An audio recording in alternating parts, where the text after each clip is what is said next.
তো আজকে দুপুরের জন্য একদম নিরামিষভাবে আলুর দম করে নিয়েছি। এর মধ্যে আছে মটরশুঁটি, এর মধ্যে আছে নারকেল, এর মধ্যে আছে আলু, আর আছে ধনেপাতা। এই দিয়ে আজকের কিন্তু আলুর দমটা করেছি। আর সাথে দিয়েছি ঘি। যে ঘিটা আমি ব্যবহার করি সবসময়, যে রেড কাউ ঘি, ঘিটাকে রেখেছি এই কারণে। আরেকটা খাবার করব ওই জন্য। আর এখানে গাজর বিনসটাকে কেটে নিচ্ছি, মানে হাফ কাটা হয়েছে, আর একটু কাটতে হবে, এই যে কাটাকুটি হয়েছে। আর করব হচ্ছে বেগুন ফ্রাই, তার জন্য বেগুনকে কেটে নিয়েছি।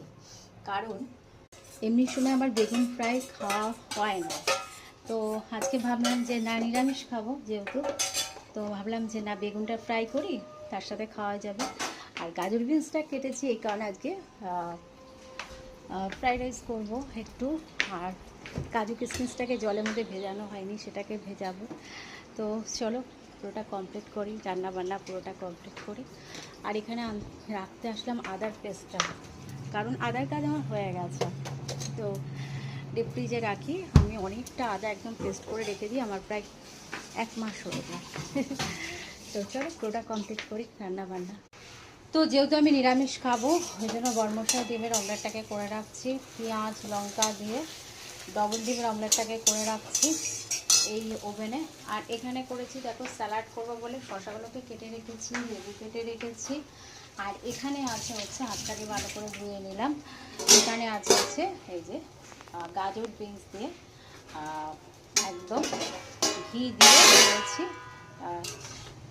এই যে তার চেহারা এসছে, ফ্রাইড রাইস করে নিলাম। এর মধ্যে একটু গোলমরিচের গুঁড়ো দিলে ভালো লাগতো, কিন্তু আমার আর ভালো লাগছে না। তো যা হয়েছে সেটাই অনেক ভালো মনে হচ্ছে, একদম ঝরা ঝরা টাইপের হয়েছে। তো আর এখন ঢেকে রাখছি এই কারণে, খেতে অনেকটা দেরি আছে। এইটা চেহারা এসছে। আর ওখানে তো ওই টেবিলে, ওখানে বলতে ওই টেবিলে আমি আলুর দমটাকে রেখে দিয়েছি, আর পাঁপড় ভেজেছিলাম, দেখাই। এই যে একদম ঢেকে এইভাবে রেখে দিয়েছি, এই যে। আর দেখো বেগুনগুলোকে ফ্রাই করেছি, একদম এরকম হয়ে গেছে। যাই হোক, আলুর দমের চেহারা এরকম এসছে। আর এখানে পাঁপড়টাকে ফ্রাই করে এর মধ্যে রেখে দিয়েছি। তো যেহেতু আমি ভেজিটেবলসের মানে খাই বেশি, ভাতের পরিমাণটা কম খাই, তো এখন ভাবছি যে একটুখানি ঢ্যাঁড়স সেদ্ধ করে নেবো, কেন এখন সময় আছে। আর আমার কিন্তু ডিমের আমলেট একদম পুরোপুরি কমপ্লিট।